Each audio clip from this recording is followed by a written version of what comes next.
perlu diperhatikan. Ya. Jangan hanya mengandalkan obat lagi, dan obat lagi. Percuma kita berikan obat berkaleng-kaleng gitu ya. Tetapi memang pada dasarnya setiap makhluk hidup bahkan sudah diberikan seperangkat sistem pertahanan tubuh yang sangat canggih ya. Konon kabarnya lebih canggih dari sistem pertahanan pasukan perang terhebat di dunia gitu ya. Soalnya kan kadang-kadang kan ada anak-anak yang gampang pilek, gampang demam, bentar-bentar minum es krim sedikit langsung demam. Sebenarnya gimana sih dok cara mengatasinya? Kok ini anak gampang sakit, gampang batuk gitu? Anak itu dia punya naluri sendiri sebetulnya. Kapan dia lapar dan kapan dia tidak lapar ya. Kadang-kadang yang merusak naluri itu adalah kita sebagai orang tuanya. Ya. Selamat pagi, aduh dokter Pipim, maaf dokter Pipim, sibuk sekali nih dokter Mas Pipim nih. Maaf. Luar baru biasa. bisa join, baru selesai. Ya, Gimana? makasih banget Mas. Hebat ya Mas. Ini dokter Pipim ya teman-teman. Ini sibuk sekali, tadi saya juga udah bilang dokter Pipim ini dokter spesialis anak konsultan jantung. Dan kita beruntung sekali hari ini kita dapat kesempatan karena dokter Pipin sibuk sekali, dan buat yang udah punya anak atau rencana punya anak mungkin cocok sekali untuk kita ngobrolin tentang anak, terutama mengenai bagaimana meningkatkan imun pada anak, dok. Ini kan kita mudah-mudahan kita sebentar lagi ya, mudah-mudahan ya ke depannya kita imun kita makin kuat, jadi kita nggak gampang virus-virus itu masuk ke dalam. Tapi waktu waktu COVID itu dok, itu anak kalau saya maaf dok ya, saya anggap saya dokter tapi awam juga ya dok ya mengenai anak. Saya ngelihat kalau anak tuh seperti makhluk yang lemah, tapi pada saat COVID dia seperti lebih hebat imunnya dibandingkan kita gitu. Bener nggak sih seperti itu dok? Ya baik.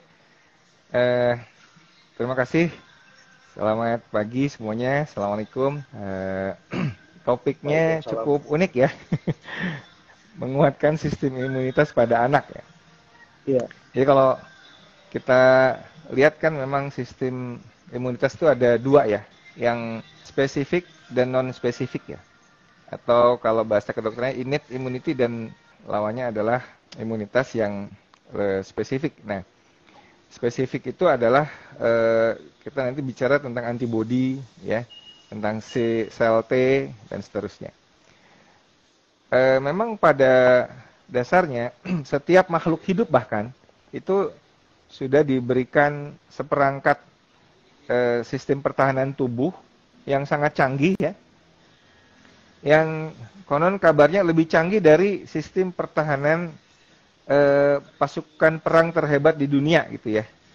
Jadi sistem pertahanan tubuh kita itu jangan disepelekan, sebetulnya luar biasa hebat ya. Hanya saja karena dengan gaya hidup manusia itu sendiri ya, sistem pertahanan yang hebat itu kemudian jadi berkurang fungsinya ya. Berkurang fungsinya sehingga harusnya yang dia bisa survive terhadap berbagai patogen, kemudian nanti dia bisa bocor ya, bisa bocor halus atau bocor kasar, sehingga kemudian patogen itulah yang bisa merusak tubuh kita. Nah, anak-anak sendiri memang di awal-awalnya dia ada problem imaturitas sistem imun ya, belum matang ya kan. Tetapi nanti dengan seiring berjalannya usia, dengan kematangan sistem imun itu, innate immunity yang masih murni, masih bagus, itu justru sangat bermanfaat untuk melawan penyakit-penyakit seperti COVID misalkan. Ya, COVID-19 kemarin atau berbagai virus ya, ketika innate immunity-nya masih bagus, itu dia justru malah lebih bagus lagi hasil survivalnya dibandingkan orang dewasa yang sudah penuh dengan masalah ya.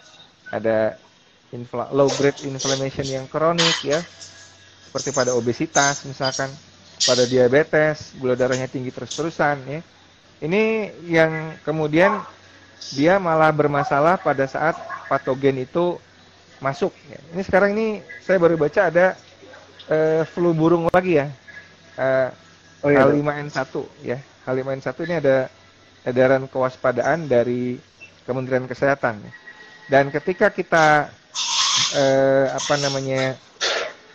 berhadapan dengan berbagai virus, berbagai penyakit seperti ini, ya, coba kita lihat pandemi itu kan datang bergelombang-gelombang ya, gelombang alfa, gelombang delta, kemudian ada lagi omikron, ya, dan sekarang pun masih belum selesai. Nah, selain imunisasi, tentu saja kita juga harus bisa mengandalkan sistem imunitas tubuh kita sendiri, dan itu harus berfungsi dengan baik. Kira-kira begitu, Dr. Henry. Prinsipnya manusia itu punya sistem imun yang luar biasa. Hanya saja kalau kita optimalkan, kita punya strategi G2, ya, kan ada inflamasi, antiinflamasi. Nah, kalau keseimbangan inflamasi kemudian tidak terjadi hiperinflamasi, ya, inflamasi kemudian cepat beralih ke sistem recovery-nya, cepat beralih ke specific immunity yang kemudian bisa cepat mereda, itu akan membuat survival-nya lebih tinggi. Nah, yang jadi masalah kalau terjadi misalkan badai sitokin, hiperinflamasi. Kenapa? Karena ya tadi itu ya, belum apa-apa memang sudah ada low grade inflammation. Jadi sudah ada inflamasi dosis rendah berlangsung secara kronik. Jadi ini kalau ada infeksi virus sedikit aja, dia udah seperti kebakaran gitu, kebakaran hutan ya, yang susah untuk dipadamkannya. Ini butuh strategi untuk kemudian kita bisa switching dari inflamasi ke antiinflamasi ya, supaya proses pertahanan tubuh kita itu menjadi mulus. Saya kira itu mungkin sebagai pengantar ya, Dr. Hendy. Iya dok. Soalnya kan kadang-kadang kan ada anak-anak yang gampang pilek, gampang demam, benar-benar minum es krim sedikit langsung demam gitu. Itu gimana sih caranya dok? Itu apakah terus kalau rata-rata kan kalau batuk ya dok ya, batuknya lama sembuhnya, terus kalau kita berobat itu biasanya dibilang alergi. Jadi seakan-akan ya udah dia terlahir dengan alergi sesuatu, alergi debu, alergi ini. Itu sebenarnya gimana sih dok? Cara mengatasinya? Kok ini anak gampang sakit, gampang batuk gitu dok? Ya, jadi memang saya kira kalau ada berulang kali, misalkan ada batuk ya berulang kali.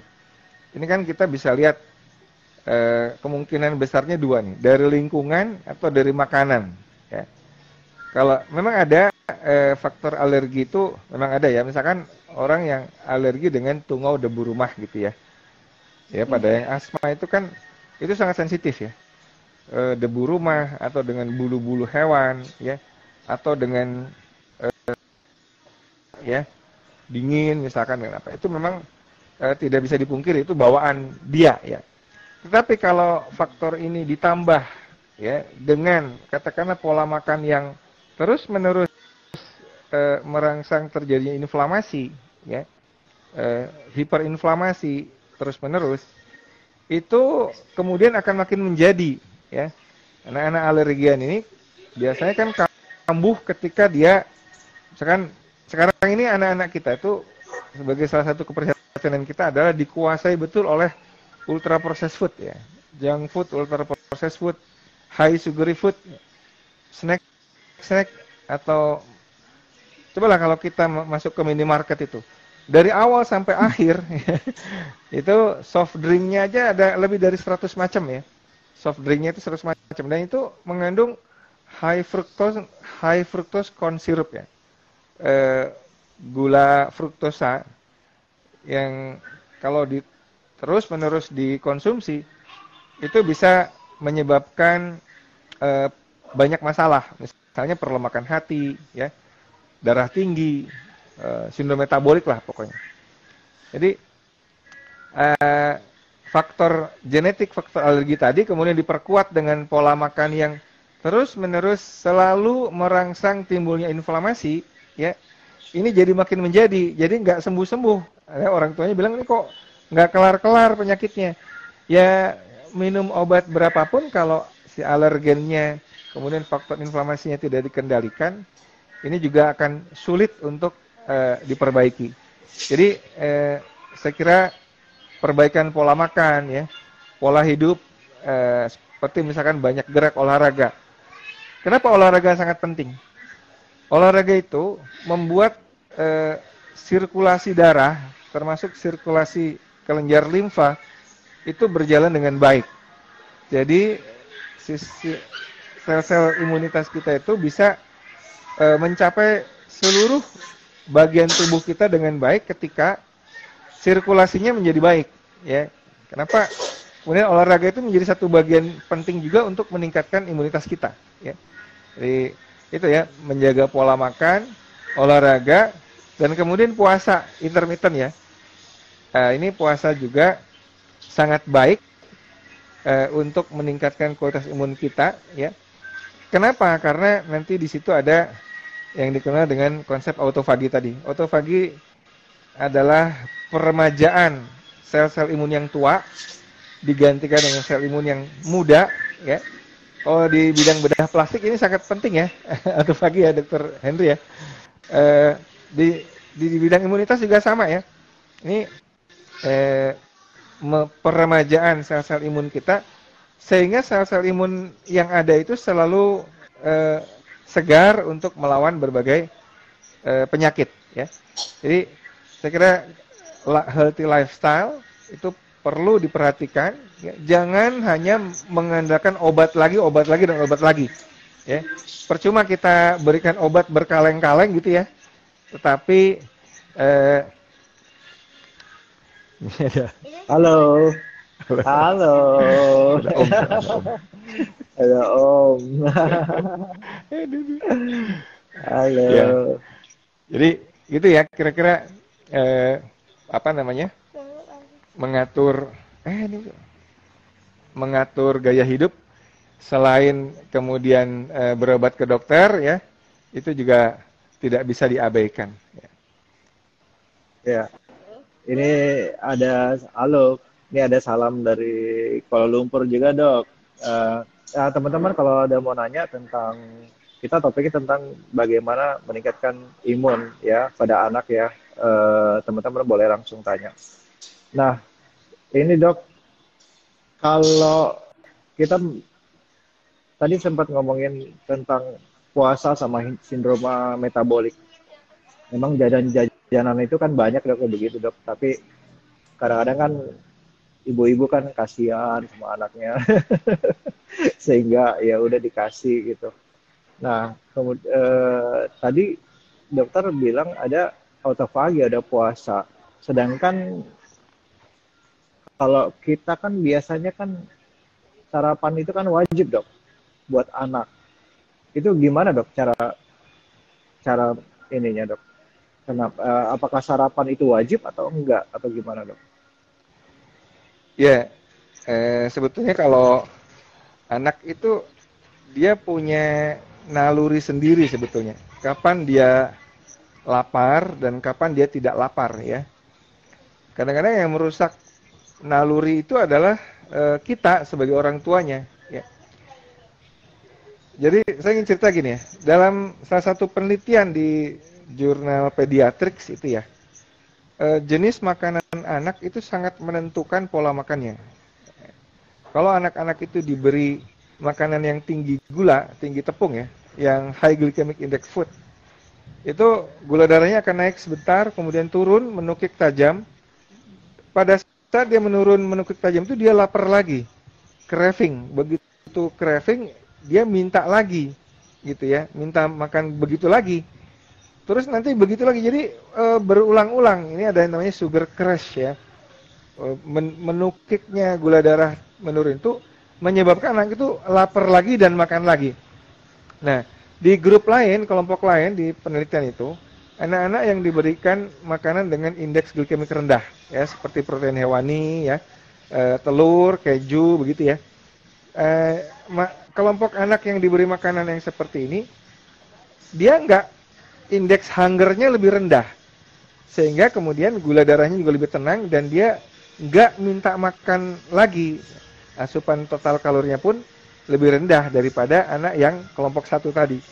Dari sini kita bisa lihat, ketika anak-anak itu katakanlah kalau misalnya diberi sarapan ya, sarapannya berupa karbohidrat yang simpleks ya, biasanya kan diberi sereal misalkan ya, atau diberi apa, donat gitu ya, atau roti misalkan ya.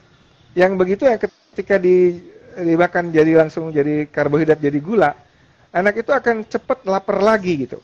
Beda kalau misalkan sarapannya kita beri omelet gitu ya, berapa misalkan telurnya 2 atau 3 misalkan ya, omelet dengan sayuran gitu ya.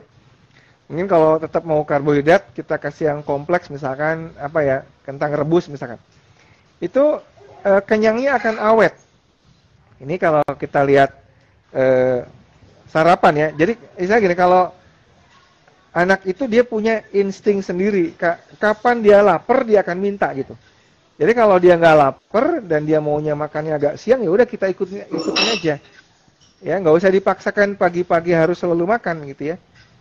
Kenapa dia kuat? Karena anak-anak itu bisa menggunakan energi cadangannya secara lebih efektif, ya lebih efektif daripada orang dewasa. Kita bisa lihat, aneh ya, anak ini makannya nggak mau, ya, tapi pecicilan aja bisa loncat sana loncat sini, aktif ya, nggak pernah loyo gitu. Kenapa? Karena dia lebih mudah menggunakan cadangan energi di dalam tubuhnya, ya, daripada orang dewasa. Kalau orang dewasa itu lebih nggak fleksibel dia. Tapi anak itu lebih fleksibel dia. Yang penting adalah sesuai dengan slogan dari Kementerian Kesehatan ya. Pada anak-anak itu cukupi asupan nutrisi dari protein hewaninya, ya. Itu yang paling penting. Kenapa?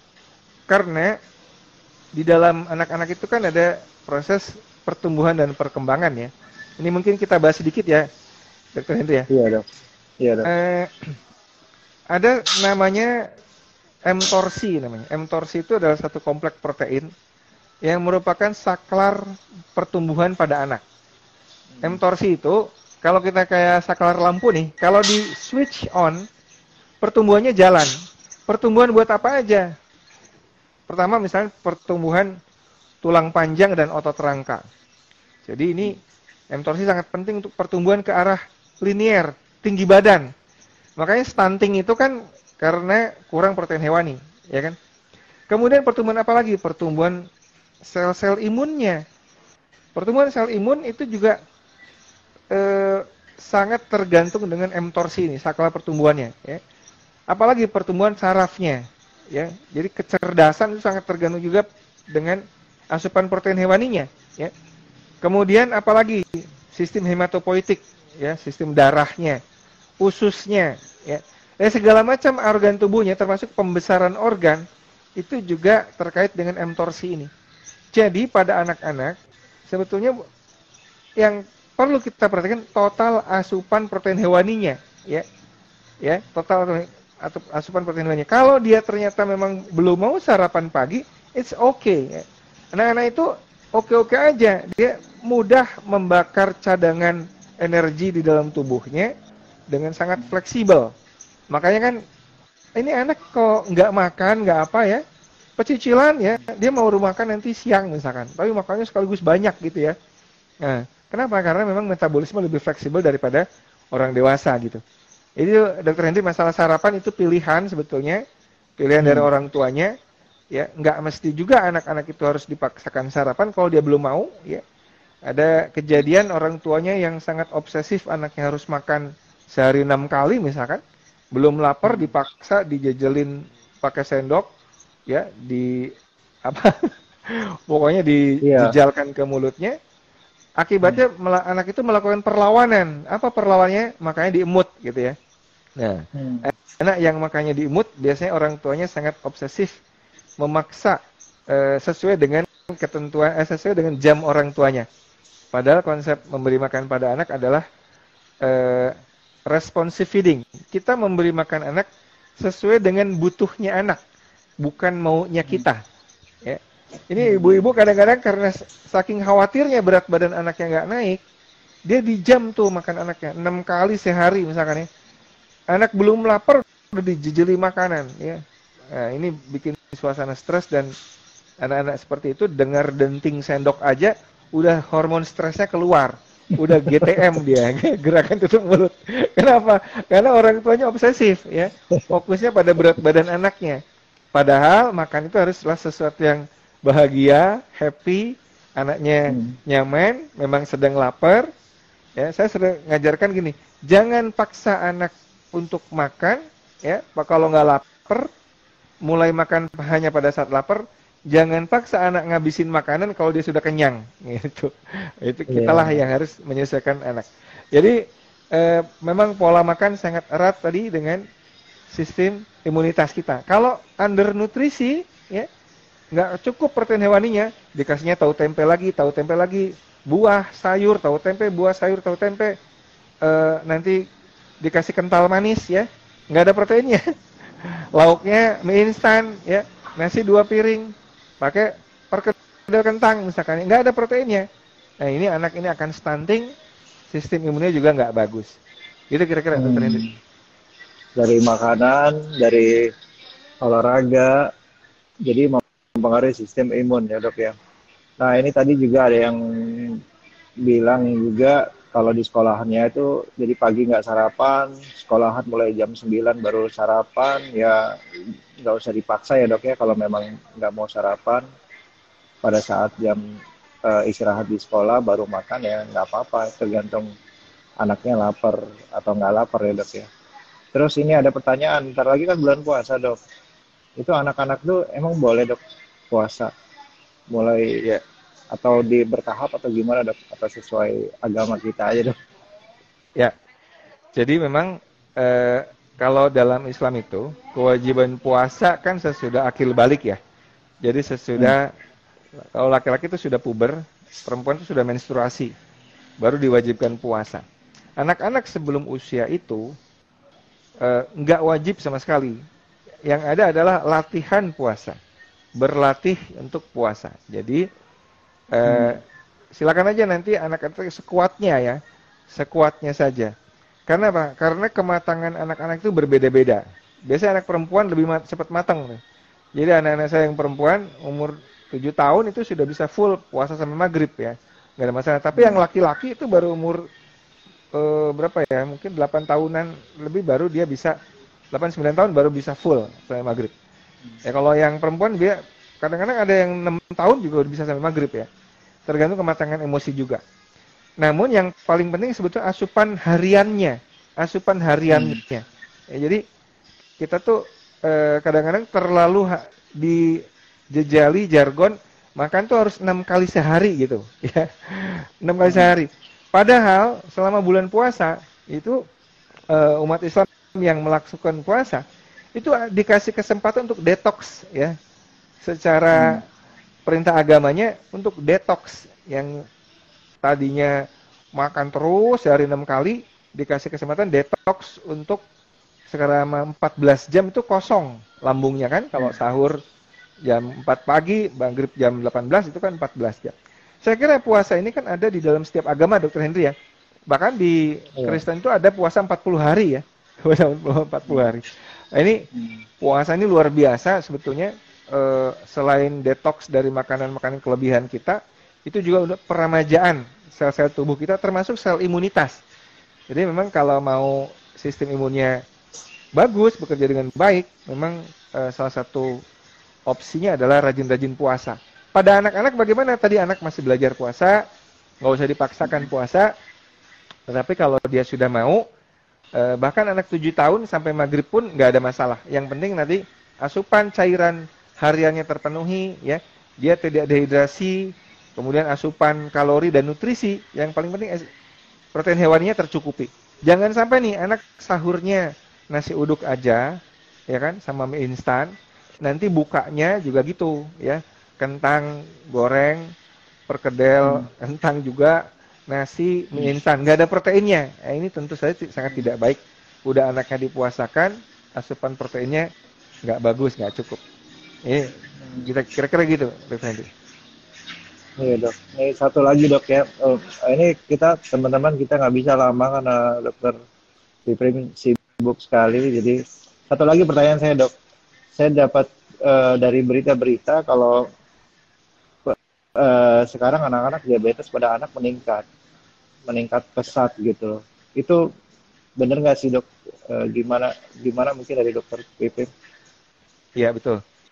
Jadi data IDAI yang kemarin sempat heboh itu kan data kita di 2010 sampai ke 2023 itu terjadi peningkatan prevalence diabetes 70 kali lipat ya. 70,7 ya, sebenarnya lebih dari 71 kali lipat. Dengan total anak itu sekitar 1.645 yang tercatat diabetes. Tercatat dan terlaporkan. Sebetulnya malah jauh lebih banyak dari itu yang nggak ketahuan. Ya, sebetulnya nih. Iya. Jadi kalau memaknai kenaikan 70 kali lipat itu sebetulnya bukan hanya kasusnya naik, tetapi pencatatan dan pelaporannya pun lebih baik gitu. Tadinya nggak tercatat, nggak terlaporkan, sekarang terlaporkan. Ya. Tapi masalahnya sebetulnya di anak-anak itu ada yang disebut dengan diabetes tipe 1 ya. Beda dengan tipe 2 ya. 90%-nya, mungkin 85-90% anak-anak itu diabetesnya tipe 1. Tipe 1 itu apa? Tipe 1 itu adalah diabetes karena memang ada kerusakan di sel pankreasnya, nggak bisa bikin insulin. Jadi hormon insulin itu kan hormon yang sangat penting untuk metabolisme glukosa kan. Nah, ini insulin basal aja nggak bisa dibentuk. Oleh karena itu anak-anak itu kemudian menggunakan bahan bakar lemak sebagai alternatifnya, ya kan? Tapi karena nggak ada insulin, maka ketogenesisnya itu bablas tidak terkendali. Jadi ketonnya bisa sampai 20, 25 gitu. Kan kalau kita puasa paling keton itu sampai 5 atau 6 aja. Kita puasa berhari-hari itu keton paling sampai 5 atau 6. Kenapa? Karena pembentukan keton itu terhambat oleh adanya insulin. Nah, pada anak diabetes tipe 1 nggak ada insulinnya. Jadi ketika gula darahnya tidak dicerna, anaknya makan karbohidrat terusnya banyak juga, gula darah itu bisa sampai 300-400, kemudian ketonnya 20 milimol, itulah kemudian dibikin diabetik ketoasidosis. Dan sayangnya anak-anak remaja itu ya 10, 12 tahun, 14 tahun itu datang ke rumah sakit itu sudah dalam keadaan koma diabetik asidosis. Baru ketahuan itu dia sakit diabetes. Sebelumnya nggak ketahuan gitu. Padahal gejala diabetes itu sama sih pada dewasa sama anak sama. Polidipsi, poliuri, polifagi. Ya, banyak haus, banyak minum, banyak makan, banyak kencing. Ya. Jadi kalau anak-anak itu mengalami hal itu, cek gula darahnya, cek gula urinnya. Kalau dia positif berarti dia kemungkinan dia diabetes. Ya. Jadi sebelum koma nih itu mesti ketahuan dulu. Ya. Satu, yang kedua tipe 2. Nah tipe 2 ini juga mulai meningkat. Tipe 2 ini adalah gara-gara lifestyle. Ya. Dulu penyakit diabetes tipe 2 ini adalah penyakitnya orang dewasa yang sudah 40 tahun gitu ya, baru kena diabetes. Sekarang bahkan yang termuda itu laporan teman-teman dari endokrin itu 6 tahun itu sudah ada anak yang diabetes. 6 tahun loh. Yang harusnya tadinya 40 tahun, 6 tahun. Anak biasanya kalau diabetes didahului oleh obesitas dulu, ya. Jadi dari anak yang diabetes itu, yang obesitas, ya, 70%-nya itu dengan diabetes. Obesitas dengan diabetes. Yang 30% itu diabetes tidak obes. Jadi hati-hati dengan anak. Tapi tinggi juga. Iya, diabetes juga. Tapi yang gemuk sangat berpotensi untuk menjadi diabetes ya ketika dia terus-menerus dijejali dengan makanan yang sangat tinggi karbohidrat, tinggi gula ya, dan itu diberikan sering ya. Ini dasarnya adalah insulin resisten. Kalau Dokter Hendy dengar antibiotik resisten kan? Iya. Antibiotik resisten kan terjadi karena kita terlalu sering memberi antibiotik kan? Tanpa indikasi. Nah, insulin resisten juga kira-kira hampir sama. Terlalu sering mengeluarkan insulin tanpa indikasi yang seharusnya. Kenapa terlalu sering keluar insulin? Karena terlalu sering makan karbohidrat dalam jumlah banyak dan dalam frekuensi yang sering gitu ya. Makanya 6 kali snacking terus, gula darahnya tinggi terus, insulinnya keluar terus. Nah, pada tipe 2 dasarnya insulin resisten. Jadi insulinnya masih ada, tapi sel-sel itu nggak mau dengar perintah insulin. Jadi gula darah itu menumpuk di luar, di darah menumpuk di luar sel, dia nggak mau di metabolisme oleh sel, akibatnya terjadi diabetes karena resisten insulin. Nah, jadi ini dua hal yang berbeda, tapi perlu kita waspadai ya. Untuk yang tipe pertama memang butuh insulin seumur hidupnya, tapi ini juga bisa kita minimalkan kebutuhan insulin hariannya kalau kita juga nggak memberikan karbohidrat terlalu banyak pada anak-anak tipe 1. Kalau yang tipe 2, ini dengan healthy lifestyle kita bisa cegah, bahkan kita bisa bahkan bisa sampai reverse ya, bisa sampai reverse. HbA1c-nya bisa membaik dengan perbaikan gaya hidup. Saya kira itu ya Dr. Hendy, pentingnya mengatur pola makan ya. Ada puasanya di situ bagi anak-anak yang sudah bisa puasa ya. Kalau anak yang belum puasa, ikuti insting laparnya saja. Tapi insting laparnya bisa rusak gara-gara pola makan yang kita berikan ya. Nah, anak-anak itu kalau diberi jajanan, misalkan diberi snack-snack yang manis ya, coklat manis atau donat atau wafer atau apalah yang kayak gitu, bentar lagi dia akan lapar lagi. Pasti dia akan minta lagi gitu. Jadi insting laparnya rusak karena pemberian pola makan oleh orang tuanya. Nah, jangan sampai itu terjadi. Sehingga kalau kita ingin anak-anak kita sehat, dimulai dari pola makan keluarga ya, yang lebih sehat lagi, pola geraknya ya, kemudian juga pola tidurnya ya, dan juga tadi puasa intermittent bagi yang anak-anak remaja ke atas itu juga sangat menyehatkan. Saya kira itu ya Dr. Hendy ya. Iya dok. Jadi kadang-kadang kan aduh kurus banget gitu, jadi mesti makan. Padahal tadi dokter Piprim udah bilang 70% ya memang obesitas, jadi gula darahnya tinggi, tapi 30% lagi mungkin berat badannya ya malah nggak gemuk gitu, tapi kita paksa malah jadi gula darahnya tinggi gitu. Jadi mesti ikut insting. Kalau anak tuh masih instingnya masih bagus ya dok ya. Terus ini dok, kalau misalnya diabetes tipe 1, berarti itu turunan ya dok ya? Atau diabetes tipe 1 itu kita bisa tahu dari lahir atau nanti di usia-usia tertentu juga bisa diabetes tipe 1 gitu? Nggak harus dari lahir. Ya. Jadi dia bukan turunan, tapi ada seperti penyakit autoimun ya. Jadi ada imunitasnya dia yang kemudian bisa merusak sel-sel pankreasnya sehingga dia tidak bisa memproduksi insulin ya. Dia bukan keturunan karena orang tuanya bisa jadi oke-oke aja ya.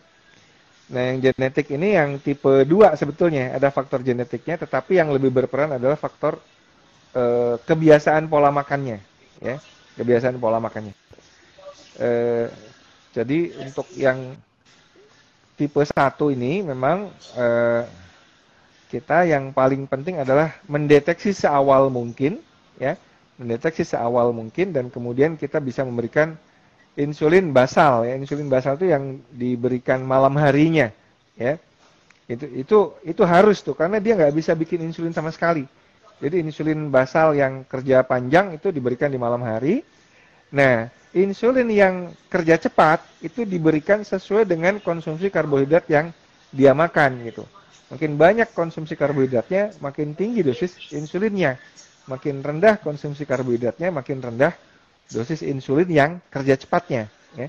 Jadi kalau kita mau menerapkan pola makan yang karbohidratnya lebih rendah pada anak-anak ini, maka dosis insulinnya yang cepat diberikan itu, yang kerja cepat itu bisa lebih rendah dosisnya.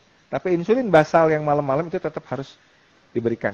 Ini diabetes tipe 1, kenali segera tadi polidipsi, poliuret, polifagi tadi, banyak kencing, banyak minum, banyak makan ya, tetapi kurus. Nah, kalau tipe 1 biasanya kurus ya.